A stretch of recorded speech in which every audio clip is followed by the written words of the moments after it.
بسم اللہ الرحمن الرحیم۔ کھانے کی ابتدا بسم اللہ سے۔ حضرت انس رضی اللہ عنہ فرماتے ہیں کہ نبی کریم صلی اللہ علیہ وسلم نے فرمایا بسم اللہ کہو اور ہر ایک اپنے قریب سے کھائے۔ بخاری۔ حضرت عمر بن ابی سلمہ رضی اللہ تعالی عنہ فرماتے ہیں کہ آپ صلی اللہ علیہ وسلم نے فرمایا بسم اللہ کہو اور اپنی جانب سے کھاؤ۔ بخاری۔ فائدہ صرف بسم اللہ پڑھے تب بھی کافی ہے، بسم اللہ الرحمن الرحیم پڑھنا بہتر ہے۔ بسم اللہ نہیں تو برکت نہیں۔ حضرت انس رضی اللہ عنہ سے مرفوعاً روایت ہے کہ جس کھانے پر بسم اللہ نہ پڑھی جائے اس میں برکت نہیں ہوتی۔ کنز العمال۔ بسم اللہ نہ پڑھی جائے تو شیطان کی شرکت۔ مسلم، ترمذی اور ابو داؤد سے روایت ہے۔ حضرت جابر رضی اللہ عنہ سے روایت ہے کہ نبی کریم صلی اللہ علیہ وسلم کو میں نے یہ فرماتے ہوئے سنا کہ جب آدمی گھر میں داخل ہوتا ہے اور اللہ کا نام لیتا ہے اور کھانے پر اللہ کا نام لیتا ہے تو شیطان کہتا ہے نہ سونے کی گنجائش ہے نہ کھانے کی۔ مسلم جلد دوم صفحہ 172، ترمذی جلد دوم صفحہ 8 و ابو داؤد۔ حضرت سلمان فارسی رضی اللہ عنہ سے روایت ہے کہ نبی کریم صلی اللہ علیہ وسلم نے فرمایا جسے یہ پسند ہو کہ شیطان اس کے ساتھ کھانے میں، سونے میں، رات گزارنے میں شریک نہ ہو، اسے چاہیے کہ جب گھر میں داخل ہو تو سلام کرے اور کھانے پر بسم اللہ کہے۔ اس کی برکت یہ ہوگی، اس برکت سے شیطان شریک نہیں ہوگا۔ الترغیب والترہیب۔ بسم اللہ نہ پڑھنے پر شیطان کی شرکت کا واقعہ بھی آتا ہے۔ حضرت ابو ایوب انصاری رضی اللہ عنہ فرماتے ہیں کہ ہم لوگ ایک دن نبی اکرم صلی اللہ علیہ وسلم کے پاس موجود تھے، کھانا پیش کیا گیا۔ ابتداً اس میں برکت ہوئی کہ اس میں اتنی برکت ہوئی کہ ہم نے ایسی برکت نہیں دیکھی۔ پھر آخر میں اتنی بے برکتی ہونے لگی کہ ہم نے ایسی بے برکتی نہیں دیکھی۔ ہم نے آپ صلی اللہ علیہ وسلم سے پوچھا یہ بات کیسے ہوئی؟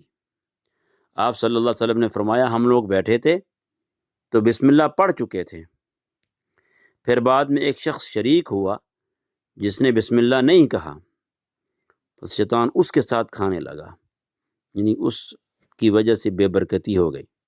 مجموع الزوائد مسند احمد۔ اس سے معلوم ہوا کہ جماعت میں اگر ایک شخص بھی بلا بسم اللہ کہے شریک طعام ہوگا تو اس سے بے برکتی ہوگی، اور اس بے برکتی کا اثر پورے کھانے پر ہوگا۔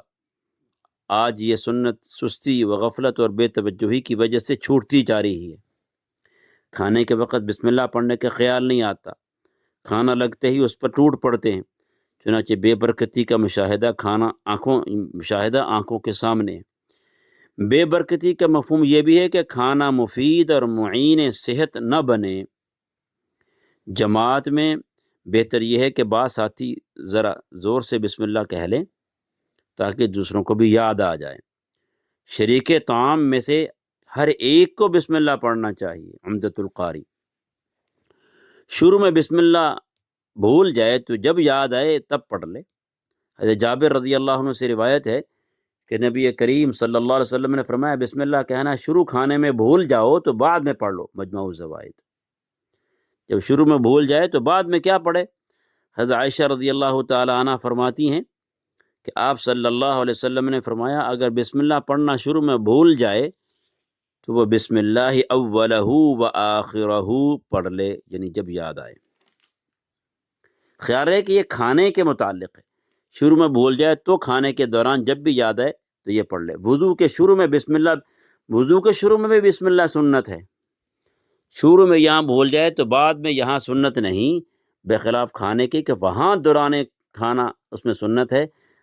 وضو سے کے بعد میں یاد آیا یا درمیان میں پڑا تو وہ موقع ثواب کا چلا گیا۔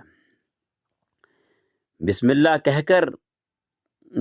کہہ لینے سے شیطان پر اثر۔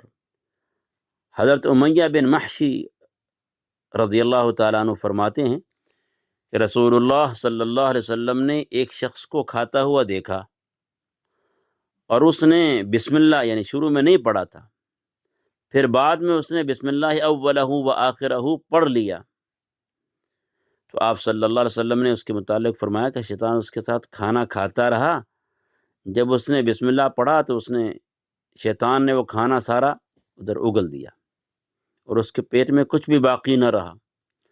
ابو داؤد و نسائی ترغیب و ترغیب۔ کھانے کے شروع میں بسم اللہ کہنا سنت ہے، بعض علماء کے نزدیک بسم اللہ کہنا واجب ہے، کیونکہ اس کے ترک پر گناہ ہوگا۔ جن کے نزدیک کہنا واجب ہے ان کے نزدیک، اگر کسی وجہ سے شروع میں خیال نہ رہا تو درمیان میں بھی یاد آنے پر کہنا سنت ہے۔ عمدۃ القاری۔